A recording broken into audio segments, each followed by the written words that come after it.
Rubber കാർഷിക മേഖലയിലെ പ്രതിസന്ധി പരിഹരിക്കാൻ തറവില പ്രഖ്യാപിക്കണമെന്ന് CPIM കോട്ടയം ജില്ലാ സമ്മേളനം പ്രമേയത്തിലൂടെ ആവശ്യപ്പെട്ടു. ശബരിമല ഗ്രീൻഫീൽഡ് വിമാനത്താവളം യാഥാർത്ഥ്യമാക്കുന്നതിനുള്ള കേരള സർക്കാരിന്റെ നീക്കത്തിന് ജില്ലാ സമ്മേളനം പിന്തുണയും പ്രഖ്യാപിച്ചു. വിവിധ വിഷയങ്ങളിൽ 4ഓളം പ്രമേയങ്ങളാണ് സമ്മേളനത്തിൽ അവതരിപ്പിച്ചത്.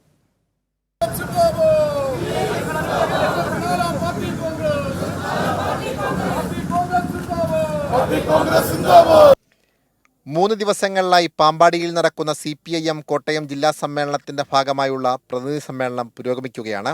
സമ്മേളനത്തിന്റെ രണ്ടാം ദിനത്തിൽ പൊതുചർച്ചയായിരുന്നു പ്രധാനം.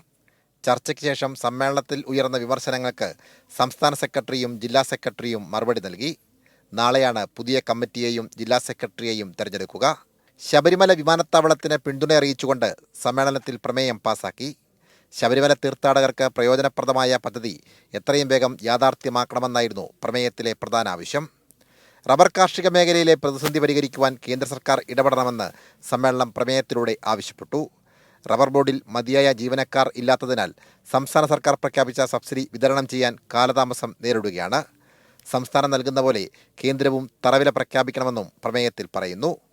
വിവിധ വിഷയങ്ങളിൽ കേരളത്തോടുള്ള കേന്ദ്രത്തിന്റെ അവഗണന ഒഴിവാക്കണമെന്നും മറ്റൊരു പ്രമേയത്തിലൂടെ സമ്മേളനം ആവശ്യപ്പെട്ടു. നാളെ ഉച്ചയോടുകൂടി പ്രതിനിധി സമ്മേളനം സമാപിക്കും. തുടർന്ന് ചുവപ്പ് സേന മാർച്ചും പ്രകടനവും നടക്കും. തുടർന്ന് നടക്കുന്ന സമ്മേളനം മുഖ്യമന്ത്രി പിണറായി വിജയൻ ഉദ്ഘാടനം ചെയ്യും. സാംജിത് ആർപ്പൂക്കരയ്ക്കൊപ്പം സനോജ് സുരേന്ദ്രൻ, കൈരളി ന്യൂസ്, കോട്ടയം.